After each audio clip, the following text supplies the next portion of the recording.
Hindi magkandatuto si Melissa sa pagkukwento sa kanyang mga kaibigan habang naroon sila sa school canteen. "What does he look like, Melissa?" Excited na tanong ni Ruby sa kanya. "Gwapo rin siya. Parang ang nabuhay si Ivan dahil sa kanya. Gusto kong bumalik sa restaurant niya para makita ko ulit siya. Gusto niyong sumama?" "Sure!" Halos sabay-sabay na pagsang-ayon ng mga ito. Nagpunta si Melissa sa Lola Tessie, ang restaurant na pag-aari ni na Dave sa Makati. Kasama niya sina Shane at Bella. Pumuwesto sila sa isang mesa na nasa sulok. Hindi masyadong mapapansin ang uukupa sa lugar na iyon. "Nasaan ba siya riyan?" tanong ni Shane sa kanya. Nakatuon ang mga mata nito sa ilang kalalakihang nasa cashier. "Hindi ko pa siya natatanaw baka wala rito. I'm not sure pero maghintay-hintay muna tayo." "Mabuti pa umorder muna tayo," suhestyon ni Bella. "Para hindi naman tayo nagmumukhang tanga rito na naghihintay lang." Naka-order na sila at naisilbi na ang sandwich, carbonara, at mango juice ay hindi pa rin niya matanaw ang hinahanap. "Baka naman hindi darating," sabi ni Shane. "Bakit hindi mo itanong sa isa sa mga staff niya?" Muling suhestyon ni Bella. "Ayoko, nakakahiya." "Hey girls, may dumarating na tall, dark and handsome. Hindi ba siya yan, Melissa?" Wika ni Shane na nakatingin sa entrance ng restaurant. Nilingon niya ang tinitingnan nito. Napayuko siya pagkatapos niyang matiyak na si Dave nga ang dumadating. Napakasimpatiko nito sa suot na sports shirt at pair of denims. Pero formal na formal ang ekspresyon ng mukha nito. Parang milyon ang halaga ng ngiti nito. Ni hindi sila napansin nito nung dumaan ito sa gawin nila. Sa counter kasi kaagad nakatutok ang tingin nito. "Siya na nga," mahinang sabi niya sa mga kaibigan. "Ay talagang gwapo nga pala. Patawarin ako ng kaluluwa ni Ivan but in fairness, mas gwapo at mas may dating siya kaysa kay Ivan." Komento ni Shane. "Pero mukhang masungit," puna ni Belle. "Ngayon, parang mas naiintindihan ko na ang nararamdaman mo, kaya nag-abala kang pumunta at maghintay rito, Melissa. He reminds you so much of Ivan," sabi pa ni Shane. "You're right." Hindi na niya inialis ang tingin kay Dave. "So, noong wala pa ang mga mata ni Ivan sa kanya, totally blind siya?" tanong ni Bella. "Oo, nabulag daw siya dahil daw sa isang car accident. Malaki pala ang utang na loob niya kay Ivan at sa pamilya nito," ani ni Shane. Tumango lamang siya. "Dapat pakitaan niya kayo ng maganda. Dapat libre itong kinain natin." "Tumigil ka," saway niya rito. "O bakit hindi mo pa siya tawagin o lapitan?" ani ni Bella. "Ayoko, nakakahiya." "Bakit nakakahiya? Gusto mo lang naman siyang makita para magamot ang pagkamis mo kay Ivan. Baka hindi niya ikatuwa ang presensya ko Noong unang ipakilala siya sa akin ng parents ni Ivan, napansin kong nailang siya nang mapatagal ang pagtitig ko sa kanya. Parang hindi welcome sa kanyang ideya na pupuntahan ko siya sa tuwing mamimiss ko si Ivan." "Ganun?" pagre-react ni Bella. "Ano naman ang mawawala sa kanya kung gusto mo siyang makita? Hindi niya dapat ipagkait ang sarili niya sa'yo. Dapat maisip niyang iyon na lang sana ang paraan niya para maibalik niya ang gratitude kay Ivan at sa mga mahal sa buhay nito. Nakakahiya pa rin siyang istorbohin." "O anong gagawin mo? Pagmamasdan mo na lang siya mula sa malayo?" tanong ni Shane sa kanya. Nasa counter si Dave. Nagbibigay ito ng instructions sa ibang crew. Kung kanina ay walang kangiti-ngiti ito, ngayon ay nakakunot pa ang noon nito. Mukhang sinesermonan pa nito ang ilang staff. "Mukhang masungit siya," Yun ang kaibahan nila ni Ivan. Komento ni Shane pagkatapos nitong punasan ang bibig. Parang hindi marunong ngumiti, mukhang aburido sa buhay. Oo nga, segunda ni Bella. Nakontento na lamang si Melissa na tanawin si Dave mula sa malayo. Partikular na nakatingin siya sa mukha nito, sa mga mata nito. Kapag napapatingin ito sa gawin ng mesa nila, ay maagap na nag-iiwas siya ng tingin at ikinukubli ang kanyang mukha. Let's go girls, baka makita pa niya ako. Maya-maya ay yaya niya kina Shane at Bella. So what kung makita ka niya? Mataray na sabi ni Bella. Sapat na sa akin na nakita ko siya, baka masamain niya ang pagpunta ko rito. Pero mas maganda kung lalapitan mo siya. Mungkahin ni Shane. Mas makikita mo nang malapit ang mga mata ni Ivan. Okay na sa akin kahit hindi ko siya nalapitan. Nakita ko na rin naman ang mata ni Ivan. Let's go na. Nakayuko pa siya ng bahagya nang umalis sila sa mesa nila para lumabas. Gwapo nga, masungit naman. Mahinang sabi ni Bella habang palabas sila. Mukhang hindi welcome kay Dave ang ideya na palagi siyang magpunta sa restaurant nito para lang makita niya ang mga mata nito. Dahil doon ay baka magdalawang isip na siyang bumalik doon. Mga mata nga lang ni Ivan ang taglay ni Dave, pero mukhang magkaiba na maraming bagay ang dalawa. Mag-iisang buwan na buhat nang mamatay si Ivan, ngunit hindi pa gaanong bumabalik sa normal ang takbo ng buhay ni Melissa. Malimit pa rin siyang malungkot. Hindi pa rin niya nakakasanayan ang pagkawala ng kanyang nobyo. May mga pagkakataong hindi pa rin niya mapigil ang mapaluha sa gitna ng pag-iisa o sa kalaliman ng gabi. Nagpapasalamat siya dahil palaging nakaalalay sa kanya ang mga kaibigan niya. Alam ng mga ito ang pinagdadaanan niya. Gumagawa ng paraan ang mga ito upang libangin siya. Niyayaya siya ng mga ito na manood ng sine, dumalo ng mga parties at magmalling. Namimiss ko pa rin si Ivan, sabi niya sa mga kaibigan habang nasa loob sila ng Trinoma at kumakain ng ice cream sa Iceberg. Kailangan unti-unti mo nang tanggapin na talagang wala na siya, payo ni Shane. Ginagap nito ang isang kamay niyang nasa ibabaw ng mesa. Kailangang masanay ka nang wala na siya, sabi naman ni Ruby. Oo, napakadaling sabihin. I've been trying to go back to my normal life again, but it's hard. Things have never been the same again since Ivan's death. Gusto ko siyang makasama uli. Nagkatinginan ang mga kaibigan niya. Pagkatapos ay halos sabay-sabay na bumuntong hinga. I have a suggestion, Melissa. Maya-maya ay sabi ni Bella. Suggestion lang naman ito.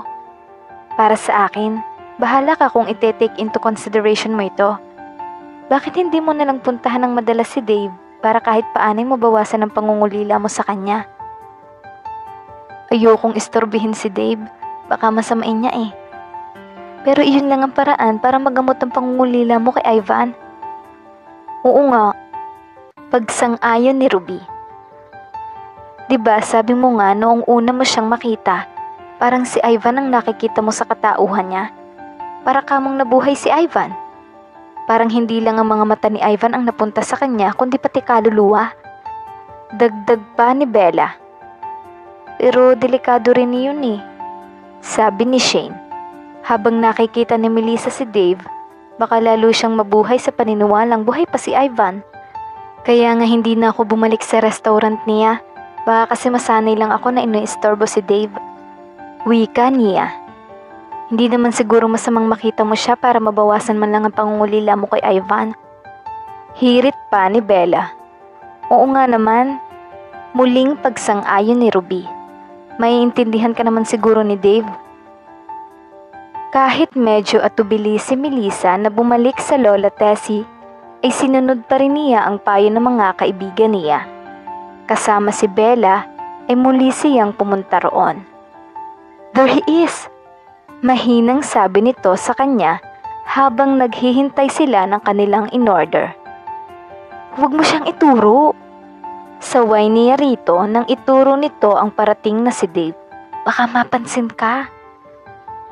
"Don't tell me ayaw mo na namang magpakita sa kanya." Nasa tono nito ang hindi pagsang-ayon. Nakakahiya namang istorbohin pa siya. Mukhang palagi siyang busy eh. Ano naman? Yung simpleng hi and hello, hindi naman siguro siya maaabala sa ganun, no? Hayaan mo na siya. Okay na sa aking matanaw kumandang siya. Hindi. Ako ang bahala. Sabi nito. "Anong gagawin mo?" Nakakunot ang noong tanong niya. "Basta maupo ka lang dyan." Pagkasilbi sa kanila ng waiter ng pagkain, ay kinausap nito ang huli. "Pakitawag mo naman sa manager nyo, may sasabihin lang ako." "Bella!" Nasa tono niya ang pag-awat dito. Pinukol din niya ito nang nagbababalang tingin. "Don't worry, hindi magiging obvious na gusto mo lang siyang makita. Hayaan mo na ako, okay? Diskarte ko ito." Magsasalita pa sana siya nang biglang matanaw niya si Dave na palapit sa kanila. Tipid na tipid ang ngiti nito nang magtama ang kanilang mga mata. Saglit lamang ding sumilay iyon sa mga labi nito. Sumeryoso ang mukha nito habang palapit sa mesa nila. "Oh, hi!" Bati rito ni Bella.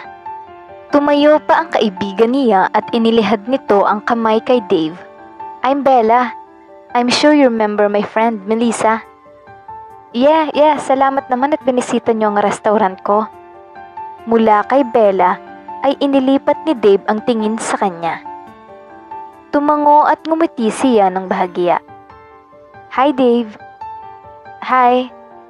Ganting pagbati nito. "Nice to see you again." "Masarap kasi ang carbonara nyo na may clams at crab meat. Kaya bumalik ako rito at isinama ko ang friend ko." Sabi na lang niya para hindi isipin itong gusto lamang niyang makita ito kaya nagpupunta siya rito. "Parang napansin nga kita minsan, may mga kasama ka rin. Pero paalis na kayo, kaya nga ba yun?" Nagkatinginan sila ni Bella. "Kami nga yun." Ito ang sumagot. "Palagi kaming niyayaya ni Melissa rito, masarap daw nga kasi ang carbonara nyo." "Talaga? Salamat kung ganon," sabi ni Dave. "Alam mo Dave, mukhang mawiwili kami rito sa restaurant nyo." Patuloy ni Bella. "Huwag kang magtataka kung palagi mo kaming makikita rito." "Of course not." May ngiting lumitaw sa mga labi ng binata. Sa galit na tila tumigil sa pagtibok ang kanyang puso nang makita niya ang pagngiti nito. "You're welcome anytime," sabi pa nito. Nagpatuloy si Bella sa script na mukhang inihanda nito sa pag-arte nilang iyon. "By the way, tumatanggap ka ng catering service, di ba?" Tumango si Dave. "May wedding plans na kasi ang ate ko at ng boyfriend niya." Patuloy ng kaibigan niya. "Naghahanap kami ng magandang venue para sa reception. Isasuggest ko sa kanila itong restaurant nyo." "Maraming salamat naman kung ganon," sabi ni Dave. "Kay Melissa ka magpasalamat kasi siya ang nagsuggest sa akin ng lugar na ito. And I'm sure magugustuhan ito ng ate ko at ng fiancé niya." Nakamasid lamang siya habang nag-uusap ang dalawa. Kunwari ay nakikinig siya sa pinag-uusapan ng mga ito. "Bakit nga pala Lola Tessie ang pangalan nitong restaurant nyo?" "Ipinangalan ko sa favorite kong lola. Siya kasi ang nag-influence sa akin ng pagluluto." Pagkukwento ni Dave. "May restaurant din siya dati?" Muling tanong ni Bella. "No, mahilig lang talaga siyang magluto. She loves to cook for our family. Pero napilitan din siyang magtayo ng catering business dahil sa dami na nagre-request na ipagluto sila ni Lola Tessie. Recipe niya ang karamihan sa mga isinaserve naming pagkain dito." "Kumusta naman siya ngayon?" Muling pag-uusisa ng kaibigan niya. Nahahalata niyang gusto lang talagang patagalin nito ang pakikipag-usap nila kay Dave para matagal niyang makita ang mga mata ng binata. She's in the States right now, undergoing treatment. Nagkaroon kasi siya ng problema sa kidney. Maya-maya ay nagpaalam na si Dave sa kanila. Pero nagpa-serve ito sa kanila ng dessert at ng bagong putaheng ipinagmamalaki ng Lola Tessie. "Oh, si," napapangiting sabi ni Bella. Di nagsawa ka ng katititig sa mga mata niya habang chinichika-chika ko siya. Effective ang strategy ko, di ba? Hindi obvious na gustong-gusto mo lang siyang titigan. Praning ka talaga. Akong kinakabahan sa'yo. Wala ka namang ating magpapakasal dahil wala ka namang ate. Mahinang sabi niya rito. Ako nang bahala roon. Sasabihin ko na lang na hindi natuloy ang kasal dahil nauntog na ang ate ko. Napangiti na lang siya. Uy, mukhang masarap to ah. Nalipat na ng pansin ni Bella sa mga pagkain sa harap nila. Alam mo, hindi naman siya snob eh. Mukhang seryoso lang siya sa buhay. Ganon daw talaga ang mga young businessman. Kaya nga maaga siyang yumaman eh. Siguro nga, sabi na lang niya. Nang paalis na sila ay nagpaalam pa si Bella kay Dave. Kaya inihatid sila ng huli hanggang sa entrance ng restaurant. Oh, masaya ka na dahil nakita muli ang mga mata ni Ivan? Tanong sa kanya ng kaibigan niya habang palapit sila sa sasakyan nila. Ngumiti lamang siya. Sa pag-uwi niyang iyon ay baon niya ang kasiyahan sa kanyang puso.